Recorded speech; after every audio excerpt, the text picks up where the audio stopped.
నిన్న ప్రశాంత్ కిషోర్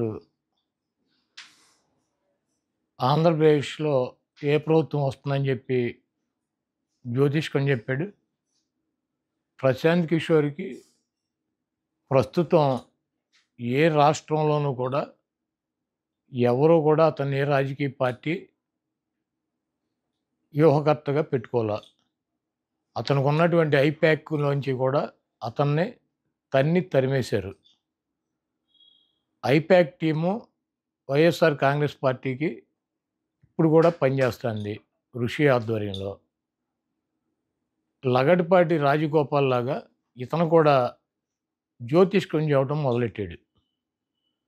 ఇతనికి వృత్తి ఏదన్నా ఒక రాజకీయ పార్టీని గెలిపించాలంటే డబ్బు తీసుకొని ఆ పార్టీ కోసం పనిచేస్తాడు వ్యూహకర్త.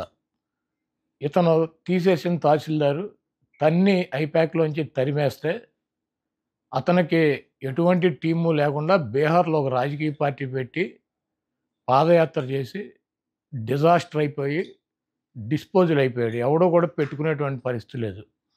చంద్రబాబు లాంటి పనికిరాని వ్యక్తుల దగ్గర ప్యాకేజ్ తీసుకొని డబ్బులు తీసుకొని అతను జ్యోతిష్కం చెబుతున్నాడు. అంటే పీకే చెప్తే ఈ రాష్ట్ర ప్రజలను 2-3% ఓటు మారుతుందేమోనని చెప్పి చంద్రబాబు నాయుడు ఆశ. కేసీఆర్ మళ్ళీ అధికారంలోకి వస్తాడు. ప్రతిపక్ష పార్టీలకు సరైనటువంటి నాయకుడు లేడు. కాబట్టి కేసీఆరే మళ్ళీ అధికారంలోకి వస్తాడని చెప్పి ఇదే పీకే తెలంగాణ ఎన్నికల ముందు చెప్పాడు.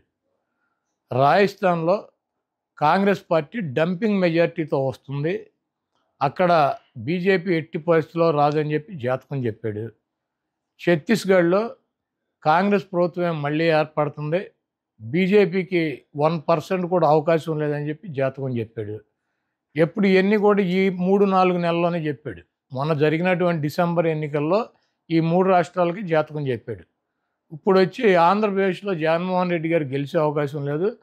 తెలుగుదేశం పార్టీ గెలుస్తుందని చెప్పి జ్యోతిష్కం చెప్పాడు. ముందు జగన్మోహన్ రెడ్డి గారికి కంగ్రాచ్యులేషన్స్ చెబుతున్నాం.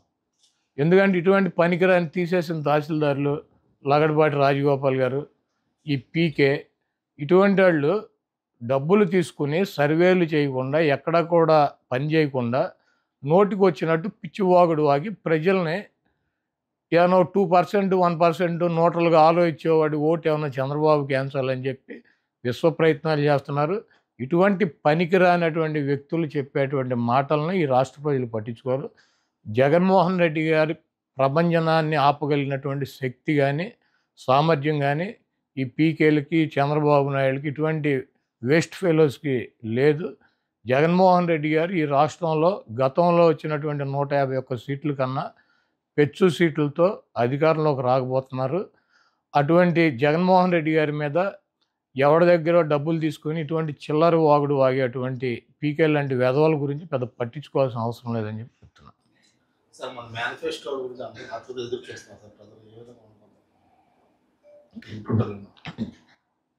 మా రాజకీయ పార్టీకి మాకు ఒక వ్యూహం ఉంటుంది.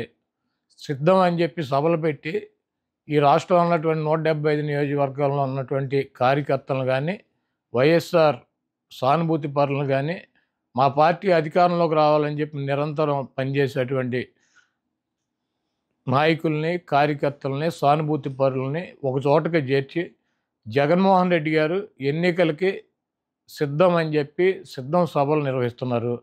భీమిలిలో మా సభ అయింది, దెందులూరులో మా సభ అయింది, రాప్తాడులో మా సభ కంప్లీట్ చేసాం.